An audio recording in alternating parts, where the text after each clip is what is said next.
Jaitapkar builders and developers 20 वर्षांपासून गृहस्वप्न साकार करणारं एक नातं विश्वासाचं।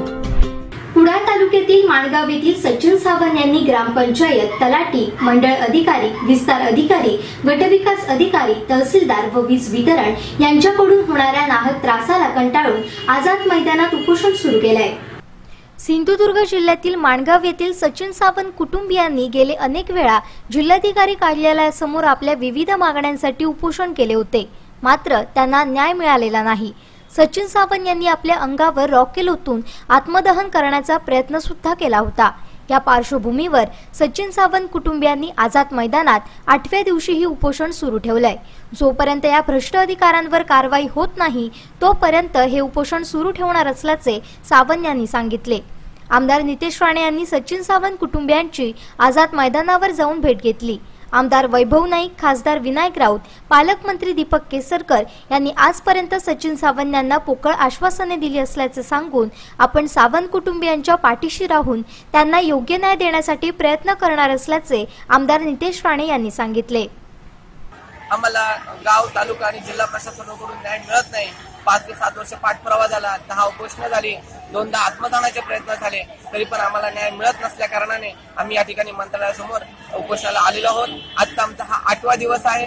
प्रत्येक वेळी सिंधुदुर्ग जिल्ह्याचे आमदार वैभव नाईक, खासदार विनायक राऊत, त्याचप्रमाणे पालकमंत्री दीपक केसरकर यांनी प्रत्येक उपोषणाला आम्हाला भेट दिली, पोकळ आणि खोटी अशी आश्वासन दिली, त्याची कोणतीही पूर्तता झालेली नाही आणि म्हणून या ठिकाणी आम्ही आज हे उपोषण या ठिकाणी आरंभलेलं आहे। कालच आमचे नितेश राणे साहेबांनी आपल्या निवासस्थानी भेट घेतली, त्याचप्रमाणे त्यांनी इथेही आझाद मैदानाला येऊन आमची भेट घेतली आणि त्यांनी आम्हाला सांगितलं की एवढा विषयाचे संवेदनशील असल्या कारणाने आम्ही त्याच्यामध्ये स्वतः लक्ष घालू आणि आपल्याला तातडीने न्याय देण्याच्या दृष्टीने आपण प्रयत्नशील राहू।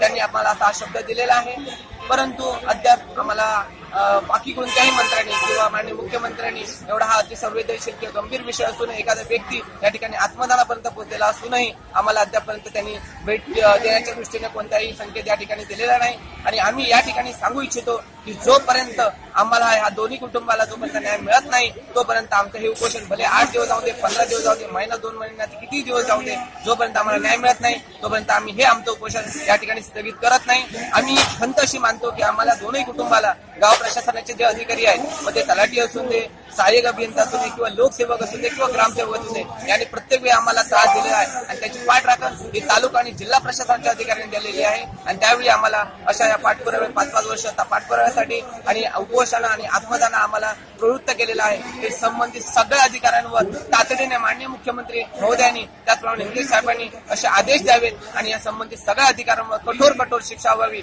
एवढीच नाही तर त्यांची कार्यालयीन चौकशी व्हावी आणि कायद्यानुसार फौजदारी गुन्हे त्यांच्यावर दाखल व्हावेत, अशी मी या ठिकाणी आमची महत्वाची मागणी आहे आणि ती जोपर्यंत आमची मान्य होत नाही तोपर्यंत आम्ही आमचं उपोषण स्थगित करणार नाही। असं या ठिकाणी मी 8व्या दिवशी आपल्या समोर या ठिकाणी आमची व्यथा मांडतोय। धन्यवाद।